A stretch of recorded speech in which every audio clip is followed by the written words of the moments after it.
that's creating the experience that your customers are having. But I'm going to look at a really important group of people, your employees. This is a group of people that, you know, have been forgotten. When I started my career at J.D. Power & Associates 30 years ago, I started when I was 4, by the way.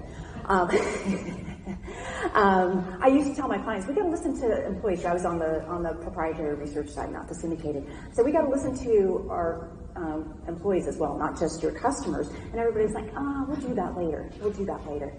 Well, guess what? It's later. And finally, just in the last 3 or 4 years, and especially through the pandemic, people have stood up and taken notice of the employees. And really, through the work that I've done with my clients, what I've really learned is that when we fix what's happening on the inside with our employees and our culture and our leaders, and that'll be my focus today, we fix, I swear, 90% of what's happening with the customer experience as well. I mean, there are other parts and pieces, and maybe it's not 90%, but that sounds really good. Fix what's happening on the inside, and we'll fix what's happening on the outside.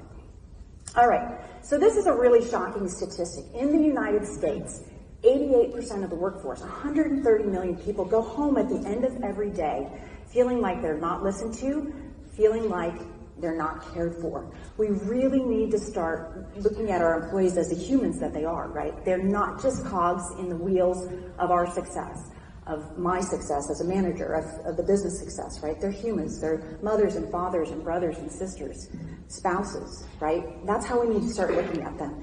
If we take care of our employees, well, they'll take care of our customers. So this is, I mentioned to some folks before we came in here that there's going to be some football stories. So this is my first one. How many of you saw the Bills-Bengals game on January 2nd? Okay, right?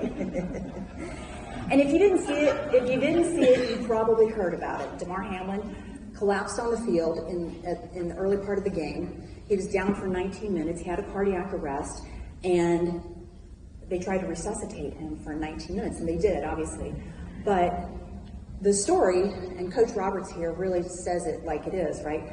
It took them 19 minutes, and after 19 minutes, the teams basically said, hey guys, take 5 minutes, take a breath, regroup, and get back out on the field and play. Now think about this. If one of your employees or one of your coworkers collapsed on the floor and almost died, is that what you want to do? Is that what you want your people to do? No. And it took them over an hour to cancel that game. Why did it take them so long to cancel the game? So Coach Roberts says it right. How the NFL handled this situation is an example of why a lot of Americans don't give a hot damn about their employer. We really have to put the people first and think about our people, whether it's our employees or our customers. So think about this. You've got to create a culture where people get put before profits, metrics, and products. If we don't do that, we're going to end up in situations like that. And there's actually proof that this is really important, but I'll get to that in a second. So putting people before profits, making big changes, that's a mindset shift and a behavior shift. It's hard work, but it can be done. Change is not impossible. Has anybody seen the show New Amsterdam? I was a little bit of a late bloomer. Apparently it's been around since 2018. I found it about 3 weeks ago, and now the series is over. They just had their series finale. But the first night that I started watching it, I just sat there like with my mouth open. I mean, I was just floored by what was happening. So it's about New Amsterdam, which is supposed to be America's oldest public hospital.